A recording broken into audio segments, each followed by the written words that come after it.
കേന്ദ്ര ധനകാര്യമന്ത്രി നിർമ്മല സീതാരാമൻ മുഖ്യമന്ത്രി പിണറായി വിജയനുമായി കൂടിക്കാഴ്ച നടത്തി. ദില്ലിയിലെ കേരള ഹൗസിൽ വെച്ചായിരുന്നു 50 മിനിറ്റ് നീണ്ടുനിന്ന കൂടിക്കാഴ്ച. സംസ്ഥാനം നേരിടുന്ന സാമ്പത്തിക പ്രതിസന്ധി, മുണ്ടക്കൈ ചൂരൽമല ദുരന്തത്തിൽ സംസ്ഥാനം ആവശ്യപ്പെട്ട പ്രത്യേക കേന്ദ്ര സഹായം, വിഴിഞ്ഞം പദ്ധതിയുമായി ബന്ധപ്പെട്ട വയബിലിറ്റി ഗ്യാപ്പ് ഫണ്ട് പ്രശ്നം തുടങ്ങി സംസ്ഥാനത്തിൻ്റെ വികസന പ്രശ്നങ്ങളടക്കം ധനകാര്യമന്ത്രിയുമായി ചർച്ച ചെയ്തതായിട്ടാണ് സൂചന.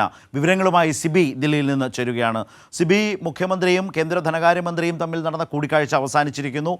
സ്വാഭാവികമായും കരുതേണ്ടത് കേരളത്തിൻ്റെ നിരന്തരം കേരളം ഉന്നയിച്ചുകൊണ്ടിരിക്കുന്ന കേന്ദ്ര സഹായത്തിൽ സംഭവിക്കുന്ന അവഗണന, അതുമായി ബന്ധപ്പെട്ട കേരളത്തിൻ്റെ ആവശ്യങ്ങൾ, അത് വീണ്ടും ധനകാര്യമന്ത്രിക്ക് മുമ്പാകെ മുഖ്യമന്ത്രി അവതരിപ്പിച്ചു എന്നാണോ വരുന്ന വിവരങ്ങൾ, സൂചന?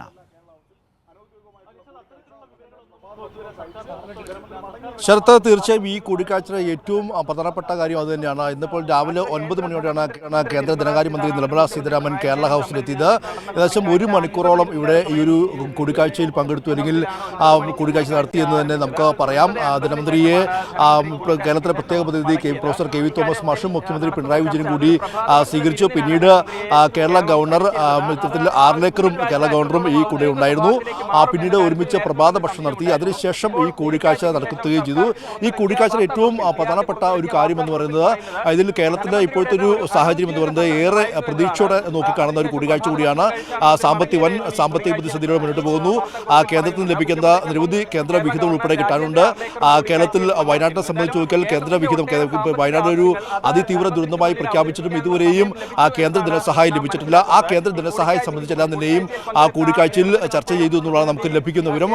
മറ്റൊന്ന്, വിഴിഞ്ഞം തുറമുഖവുമായി ബന്ധപ്പെട്ടുകൊണ്ട് BG ഫണ്ടിലെ ഒരു നിബന്ധന അടക്കമെല്ലാം തന്നെയും ഇത്തരത്തിൽ കേരളം നേരത്തെയും സൂചിപ്പിച്ചിരുന്നു. ഇതും ഈ ഒരു ചർച്ചയിൽ വിഷയമായിട്ടുണ്ട് എന്നതും നമുക്ക് ലഭിക്കുന്ന വിവരമുണ്ട്. അതോടൊപ്പം തന്നെ മറ്റ് കേന്ദ്ര റെയിൽവേ പദ്ധതികൾ, അതുകൂടാതെ ആശാപ്രവർത്തകരുടെ സ്കീമുമായി ബന്ധപ്പെട്ട് അങ്ങനെ നിരവധി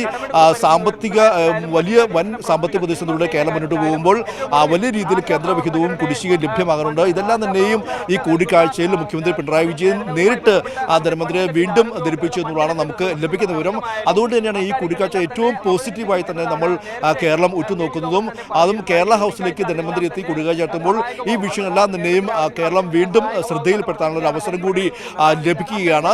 നേരത്തെയും ധനമന്ത്രി KN വേണുഗോപാൽ അടക്കം ഈ കഴിഞ്ഞ കേന്ദ്ര ബജറ്റിന് മുൻപ് ധനമന്ത്രിയുമായി കൂടിക്കാഴ്ച നടത്തിയ ശേഷം ഈ വയനാട് കേന്ദ്ര സഹായം അടക്കം ആവശ്യപ്പെട്ടെങ്കിലും കേന്ദ്ര ബജറ്റിൽ 1 രൂപ പോലും നീക്കിവെക്കുന്ന പശ്ചാത്തലമുണ്ടായില്ല. തുടർച്ചയായ കേന്ദ്ര അവഗണന ഇങ്ങനെ ആവർത്തിക്കുന്ന ഒരു പശ്ചാത്തലം കൂടിയുണ്ട്. ഈ ഒരു സാഹചര്യത്തിൽ പ്രത്യേകമായ സാമ്പത്തിക പ്രതിസന്ധിയുടെ ഈ ഒരു പശ്ചാത്തലത്തിലും നിരവധി വികസന പദ്ധതികൾ കേരളം മുന്നോട്ട് വയ്ക്കുന്നു. ഇതിലെല്ലാം തന്നെയും വലിയ രീതിയിൽ ധനസഹായം കേന്ദ്രത്തിൽ നിന്നും ലഭ്യമാകുന്നുണ്ട്. ഇതെല്ലാം തന്നെയും ഈ കൂടിക്കാഴ്ചയിൽ വലിയ ചർച്ചാ വിഷയമായി എന്ന് വേണം കരുതാൻ. അതുകൊണ്ട് തന്നെയാണ് ഈ ഒരു കൂടിക്കാഴ്ച ഏറെ പ്രാധാന്യത്തോടെ നോക്കുകയാണെന്നും. ഇന്നിപ്പോൾ ധനമന്ത്രി നിർമ്മല സീതാരാമൻ കൂടിക്കാഴ്ച ശേഷം മടങ്ങിയിട്ടുണ്ട്. ഏകദേശം 50 മിനിറ്റ് നീണ്ടു നിന്ന ഒരു കൂടിക്കാഴ്ച എന്ന് പറയാം. മുഖ്യമന്ത്രിക്കൊപ്പം പ്രഭാത ഭക്ഷണവും കഴിച്ചാണ് മടങ്ങിയത്. സ്വാഭാവികമായും കേന്ദ്ര സർക്കാരും സംസ്ഥാനവും തമ്മിൽ ഒരു സൗഹൃദമായ അന്തരീക്ഷം സൃഷ്ടിച്ചെടുക്കാൻ വേണ്ടി ഉള്ള ഒരു നീക്കങ്ങൾ വളരെ കാലങ്ങളായി നടത്തുന്നുണ്ട്. പക്ഷേ നമുക്കറിയാം, ഇപ്പോൾ ഇന്നലെ രാത്രിയോടെ അത്താഴ വീഴുന്ന ഗവർണറും മുഖ്യമന്ത്രിയും MP മാരെല്ലാം തന്നെ പങ്കെടുത്ത ഗവർണർ ഒരുക്കിയ അത്താഴ വിരുന്നിൽ ഗവർണർ ആർലേക്കർ വ്യക്തമാക്കിയത് കേരളത്തിന് വേണ്ടിയുള്ള ആനുകൂല്യങ്ങളും അടക്കം നേടിയെടുക്കാൻ വേണ്ടി കേന്ദ്രവുമായി ഒരുമിച്ച് മുന്നോട്ട് പോകും, അതിനുവേണ്ടി താൻ ഉൾപ്പെടെ ആവശ്യപ്പെടുമെന്നും പറയുകയുണ്ടായി. ഇതിന് പിന്നാലെ ഇന്ന് നടന്ന കൂടിക്കാഴ്ചയിൽ ഗവർണറും ഇതിന്റെ ഭാഗമായി എന്നുള്ളതും ഏറ്റവും പോസിറ്റീവായ മറ്റൊരു കാര്യം കൂടിയാണ്. നമുക്ക് മുൻപുള്ള സിബി പറഞ്ഞ ഒരു പ്രധാനപ്പെട്ട കാര്യം ഇതിലുള്ളത്, ഇപ്പോൾ ഗവർണർ സ്ഥാനത്ത് നിന്ന് ആരിഫ് മുഹമ്മദ് ഖാൻ മാറുമ്പോൾ തന്നെ കേരളത്തിന് ലഭിക്കുന്ന ഒരു ആശ്വാസമുണ്ട്. കുറെ കൂടി മെച്ചപ്പെട്ട ചർച്ചകൾ നടക്കുന്നു. കേന്ദ്ര മനോഭാവം ആ അർത്ഥത്തിൽ മാറുമോ, തിരുത്തപ്പെടുമോ? കേരളത്തിന് അവകാശപ്പെട്ട അർഹതപ്പെട്ട പണം ലഭിക്കുന്നതിന്, ധനവിഹിതം ലഭിക്കുന്നതിന് ഉചിതമായ നടപടികൾ ഉണ്ടാകുമോ എന്നുള്ളതാണ് വളരെ കർക്കശമായിട്ടുള്ള, വളരെ കടുംപിടുത്തമായിരുന്നു. കാരണം കേരളത്തിന് സുപ്രീം കോടതി വരെ കേന്ദ്ര ധനകാര്യ മന്ത്രാലയത്തിൻ്റെയും മന്ത്രിയുടെയും നിലപാടിനെതിരെ സാമ്പത്തിക വിഹിതവുമായി ബന്ധപ്പെട്ട് സുപ്രീം കോടതി വരെ പോകേണ്ടി വന്ന സാഹചര്യമുണ്ട്. സുപ്രീം കോടതിയുടെ നിർദ്ദേശാനുസരണം മാത്രമാണ് ഇപ്പോൾ അന്ന് ആ ഗഡു നൽകുന്നതിന് പോലും അന്ന് ധനകാര്യ മന്ത്രാലയം തയ്യാറായത്. മാത്രമല്ല, ഹർജി പിൻവലിച്ചാൽ പണം നൽകുന്നത് ആലോചിക്കാം എന്ന നിലയിലേക്കൊക്കെയുള്ളൊരു നിലപാടാണെന്ന് ധനകാര്യമന്ത്രി സ്വീകരിച്ചത്.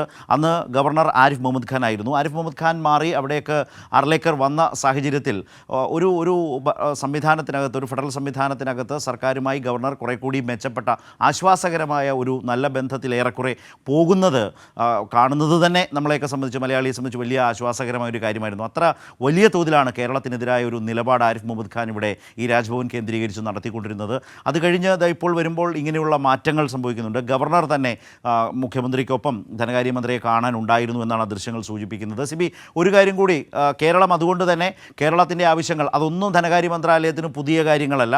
പക്ഷേ നിരന്തരം അക്കാര്യങ്ങൾ കുറെ കൂടി ശക്തമായി, കുറെ കൂടി വ്യക്തതയോടെ, അല്ലെങ്കിൽ കുറെ കൂടി ബോധ്യപ്പെടുത്തി തന്നെ ഇക്കാര്യങ്ങൾ മുന്നോട്ട് പോവുക, കുറെ കൂടി അനുകൂലമായ ഒരു സമീപനം ഉണ്ടാവും എന്ന പ്രതീക്ഷയാണോ സർക്കാരിന്? അതുപോലെ തന്നെ ദില്ലിയിലെ സർക്കാരിൻ്റെ പ്രതിനിധിയായിട്ടുള്ള പ്രൊഫസർ കെ വി തോമസും അവിടെ ഉണ്ടായിരുന്നു. കാരണം ഇത്തരം പ്രവർത്തനങ്ങളാകെ ഏകോപിപ്പിക്കുന്നതിലുള്ള അദ്ദേഹത്തിൻ്റെ ഒരു പങ്കാളിത്തം വളരെ പ്രധാനപ്പെട്ടതാണ്. കേന്ദ്ര സർക്കാർ ഇത്തരത്തിലേക്കുള്ളൊരു സമീപനം സ്വീകരിക്കുമ്പോഴൊക്കെ ഇതിലൊക്കെ ഒരു അയവേറിയ നിലപാട് സ്വീകരിക്കുന്നതിന് ഈ മന്ത്രാലയങ്ങളുമായി ഒക്കെ സംസാരിക്കുക, കൂടിക്കാഴ്ചകൾ ഉറപ്പാക്കുക, നമുക്ക് ലഭിക്കേണ്ട കാര്യങ്ങളിൽ നിരന്തരം ഇടപെട്ടുകൊണ്ടിരിക്കുക, അതാണ് അദ്ദേഹം അവിടെ ചെയ്തുകൊണ്ടിരിക്കുന്നത്. അദ്ദേഹവും ഈ കൂടിക്കാഴ്ചയൊക്കെ നടക്കുമ്പോൾ അവിടെ സജീവമായിട്ടുണ്ടായിരുന്നു.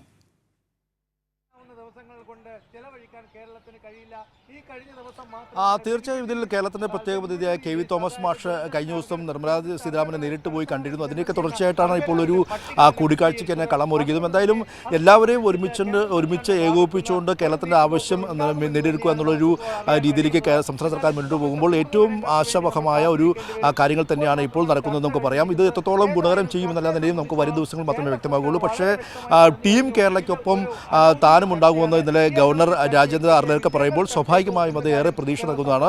മാത്രമല്ല കേരള ഗവർണർ ഇന്നിപ്പോൾ മുഖ്യമന്ത്രിക്കും കെ വി തോമസിനും ഒപ്പം എല്ലാം തന്നെയും ഈ കൂടിക്കാഴ്ചയിൽ അദ്ദേഹം മുഴുവൻ സമയവും ഉണ്ടായിരുന്നതാനും പ്രഭാത പക്ഷത്തിലും അദ്ദേഹം പങ്കെടുക്കുകയും ചെയ്തു. അത് തന്നെ ഏറ്റവും പോസിറ്റീവായ കാര്യമാണ്.